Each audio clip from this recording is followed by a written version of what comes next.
So 5.6 is finally here, and it's packing some juicy ladies in the lineup, but that raises the big question. Should you pull now, or save for that mysterious 5-star that will drop 1 or 2 patches after you've spent everything? Today I'm here to make sure that doesn't happen. I'll break it all down in a way that you won't be left disappointed. Now, if you're new here, let me fill you in real quick on our methods. You see, most channels just look at banner patterns and call it a day. But here, we go deeper. I figured out that Genshin low-key reruns characters based on how much money they make, and once you see it, you really can't unsee it. Take Raiden as example. The main reason why Raiden is coming back is because of 2 big reasons. 1, she is hot and simply a fan favorite to basically all of us. I mean, it's not every day you see a lady that can bring a sword from there. So to put it simple, whenever she comes, HoYoverse always gets the bag. It's all honest business. And secondly, she's rerunning now because of the Inazuma Chronicle Wishing banner.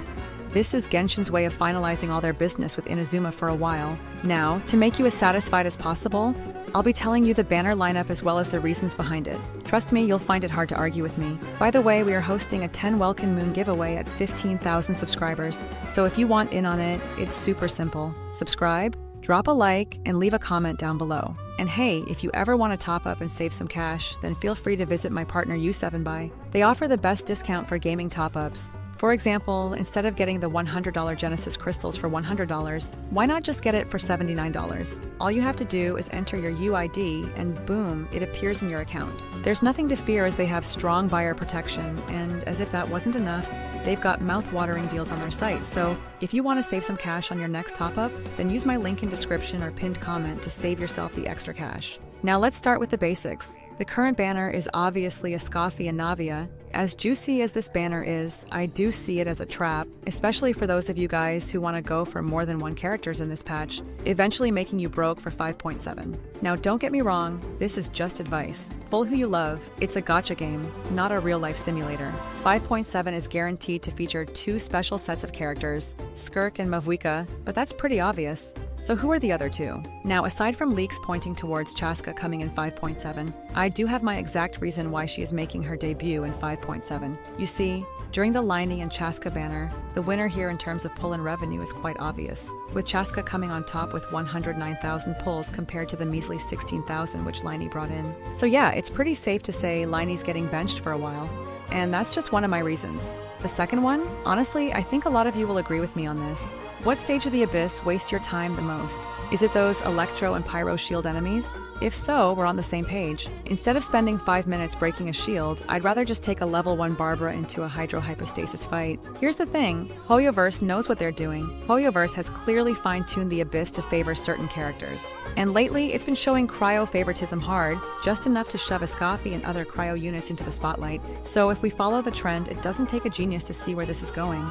Yeah, Chaska is making her debut in 5.7 and the signs are all there. Now for the 4th character, one icy lady stands out, with Cryo having its big win thanks to Escoffie, and Mavuika also being featured. What better time to drop the most versatile Cryo unit we know, Citlali? Sounds crazy? Maybe, but it actually makes a lot of sense. Escoffie's entire gimmick revolves around enhancing cryo teams, and since Ayaka is already in the Chronicle banner, and Wriothesley just got a rerun, who's left? Shenhei maybe? Nope, she's had a debut in a Chronicle banner, and Genshin logic says it's time for a fresher face. That's where Citlali comes in. She's the glue that could hold cryo comps together, whether it's for Mavuika, Escoffie, or a full cryo dream team. If HoYoverse wants to wrap up their cryo rerun phase with a bang, then Citlali is a perfect pick. So yeah, 5.7 is shaping up to debut Mavuika, Chaska, Citlali, and Skirk, with Chaska and Skirk likely kicking things off in the first phase, followed by Mavuika and Citlali in the second. But hey, if HoYoverse suddenly decides to throw us a curveball and not rerun Chaska, then there's a good chance Mualani might surf in and take that hot slot instead. Now, 5.8 will be the patch to end Not Lun, and it's going to feature a special event where all the characters of each region will get together. That said, it's so obvious that it's been a while since Mualani has made her return. I mean, just look at the number of summons. It shows that it's either 5.7 or 5.8. Personally, I'm banking on 5.8, and I'm sticking with that. Now, originally I was thinking Nilou would take her spot here, but seeing how low her pull was in the last banner, I doubt Genshin has any good plans for her anytime soon. The next character bound for a rerun is Emily. She's only had her banner once. and despite her sales being a bit underwhelming, every character deserves at least one rerun before the end of their Regions patch. That said, we can't forget someone who is seemingly bound to get her own rerun. Yup, it's Arlecchino. With 5.8 marking the 6th patch since her original banner, she's long overdue for a rerun. As we all know, new characters tend to get reruns in their 4th, 5th, or 6th patches, and we're hitting the 6th. Arlecchino's DPS potential is also off the charts, so if you've been eyeing her, it's time to start saving up. She's likely to be one of the most broken characters to hit the banner. As for the last slot, it's a tough call, but let's face it, none of the other characters stand out enough to earn a spot. So my choice is simple. Grab the highest pulled character left. So who's the final character? Neuvillette. With HoYoverse fully aware that Escoffie is an excellent buffer for him, there's really no reason not to bring him back in 5.8. At this point, 5.8 is shaping up to feature Neuvillette, Emily, Mualani, and Arlecchino. Personally, I still think there's a strong chance Mualani could steal Chaska's spot in 5.7 simply because of her much higher sales. But hey, only time will tell. Now, before I go any further, I need to touch on a very controversial topic. Look, I hate to burst anyone's bubble, but Escoffie isn't as godly as people are hyping her up to be. Sure, she offers a solid 55% resistance shred, and that's impressive on paper. But let's not forget, Kazuha, when fully built, can provide up to 70% resistance shred, which already outweighs what Escoffie brings. So why do I still consider Escoffie more reliable than Kazuha in some cases? It's actually because she only buffs cryo. Sounds weird, right? But think about it. Kazuha's swirl setup can get messy sometimes. If there's any electro in the mix, or if you have something like C6 Bennett messing with your elements, your swirls won't go as planned. That's where Escoffie shines. She removes all that elemental guesswork and just delivers consistent cryo buffs. So at the end of the day, both characters, Kazuha and Escoffie, have their strengths and weaknesses. Personally, I see Escoffie as a great pull, no doubt about that. But if I'm being honest, she kind of locks you into cryo and hydro teams. It's not necessarily a bad thing. Those comps can be incredibly strong. But it's that lack of flexibility that bothers me. With someone like Kazuha, you get that freedom to plug him into almost any team. Escoffie? Not so much. Hopefully over time, I'll find more reasons to appreciate her. But right now, she feels more like a specialist than a game changer. Now with that out of the way, let's wrap things up with version 6.0. This is going to be a monumental patch, as we'll finally be introduced to Nodcry, a brand new region that's meant to deepen Natlan's story and push us even closer to the long-awaited Dreamland. So what banners can we expect in 6.0? Honestly, this one's tricky.